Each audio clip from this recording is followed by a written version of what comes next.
स्वागत है सर आपका भी। आपका विशेष योगदान रहता है। कोच की भूमिका एक बच्चे की दशा और दिशा निर्धारित करती है। आज यहाँ सम्मान समारोह इस बेटी के लिए गिरिपाठ क्षेत्र में शिलाई में यहाँ पे आयोजित किया गया था। शिलाई का अगर आज नाम है तो इन बेटियों की वजह से है। क्या कहना चाहेंगे आप? गुरु होता है जिन्होंने आपने बेस तैयार किया है इन बच्चियों का, और पुष्पा राणा जैसी लड़कियां जब आगे निकल रही है, साक्षी शर्मा, तो आज इस अचीवमेंट से आप कितने खुश हैं? देखिए सिंगटा जी, ये बहुत बड़ा एक हमारे लिए उपहार होता है कि एक बच्चा कामयाब हो जाए। अब हम अपने ज़माने में नहीं खेले या नहीं खिलाया गया होगा, लेकिन अगर अपने जो सपने हैं अगर बच्चे पूरे करते हैं या हमें लगता है कि हमारा बच्चा कुछ कर पाए और उनके लिए हम कुछ कर सके, जैसे कि मैं इससे पूर्व कह रहा था कि श्री हीरा सिंह ठाकुर जी, उन्होंने एक तरह से मुझे ज़बरदस्ती, जिसको बोलते हैं ना गले पड़ा ढोल, अब मैं बजा रहा हूँ, बजाना पड़ रहा है जी, तो उन्होंने ये ज़बरदस्ती ना जाने क्यों क्या समझ के दिया। लेकिन फिर ये लगता था कि अगर हम प्रैक्टिस करवा रहे हैं, हम सिर्फ टाइम दे रहे हैं, समय देते हैं, कोशिश करते हैं कि जितना कुछ बच्चों को बता पाएँ, जो कोई कमियां दूर कर पाएँ, जितना बच्चे को थोड़ा सा ट्रेन कर पाएँ और उनको अच्छे लाइन में ला पाएँ, या जिसको बोलते हैं कि जिस दिशा में बच्चा जो है अडेप्ट कर सकता है, जहाँ महारत कर सकता है। पढ़ाई वाला मैं कहता हूँ कि हम पढ़ाई में क्लासरूम में जो टीच करते हैं, मेरा इंग्लिश ही सब्जेक्ट रहता है जी, तो वहाँ पर अलग चीज़ है, उनको पढ़ाना होता है जो पढ़ने वाले बच्चे हैं।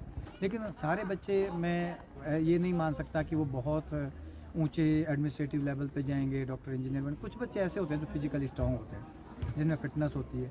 तो एक एज अ टीचर हमारा ये भी रोल रहना चाहिए कि बच्चों की जो है खासियत को पहचानो, उसमें क्या खासियत है और उसकी तरफ बढ़ाओ, उनको खामियों को दूर करते रहो और धीरे धीरे इसी तरह से बच्चे आगे बढ़ते हैं। हम थोड़ा प्रयास कर रहे हैं और ये प्रयास सफल होते नज़र आ रहे हैं। माता पिता के बाद गुरु भी कहीं ना कहीं भावुक हो जाते हैं। आज कई मर्तबा ऐसा पल आया होगा जब इस तरह के अचीवमेंट्स, तो उसका क्या अनुभव आप दर्शकों के साथ साझा करना चाहेंगे? यही लगता है कि चलो बच्चा करा है, तो मैं तो सबसे ज़्यादा, हमें तो नहीं लगता कि हम करते हैं कुछ, क्योंकि करने वाला या ऊपर वाला है, इनसे भी वही करवा रहा है।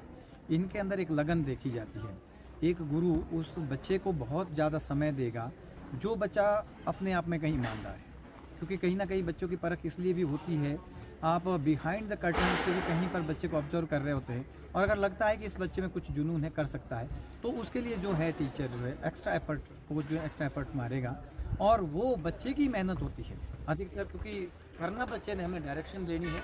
थोड़ा सा ये है कि हम थोड़ा सख्ती करके जो कुछ कम देना चाहे बच्चे, हम एक्स्ट्रा निकाल के ले आएँ और कमियों को दूर कर करके बच्चे को झेलना, बच्चे को बढ़ना बच्चों को है। तो इसमें रोल सबसे ज़्यादा तो बच्चे का है। हम कोशिश करते हैं कि हम प्रयास करें और वो सफल हो रहे हैं, तो इसलिए इस तरह के पॉजिटिव रिजल्ट्स जब हमारे गिरिपाठ क्षेत्र में आ रहे हैं, तो कहीं ना कहीं नन्हे बच्चों को, जिनको आप प्रशिक्षित करते हैं और डेली प्रैक्टिस के लिए बुलाते हैं, आने वाले समय में किस तरह का जज्बा और जोश, जुनून, और इस वीडियो के माध्यम से आप दर्शकों को क्या कहना चाहेंगे, अंतिम मैसेज? मेरा कहने का अभिप्राय यही है सिंगटा जी कि अगर आपने खेल को खेलना है तो खेलो, खिलवाड़ ना, क्योंकि मैंने युवाओं को अधिकतर देखा है, खेल को घर से बाहर निकलने का एक माध्यम बनाया हुआ है।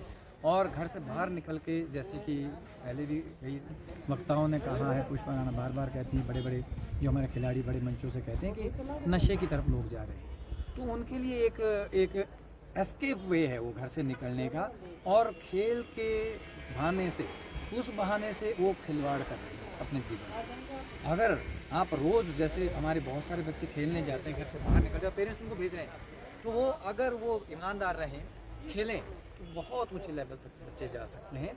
लेकिन हम ये करते हैं, युवाओं को ये कहते हैं कि हम जाते हैं खेलने नहीं, खिलवाड़ कर रहे होते, हंस रहे होते, तो हमारा जो है समय ज़ाया हो रहा होता, और हम धीरे धीरे, पता नहीं चलता है कि समय जो है हाथ से सूखी रेत की तरह निकल जाता है और बर्बाद होते हुए तब पता चलता है कि जब हम बर्बाद हो चुके होते हैं।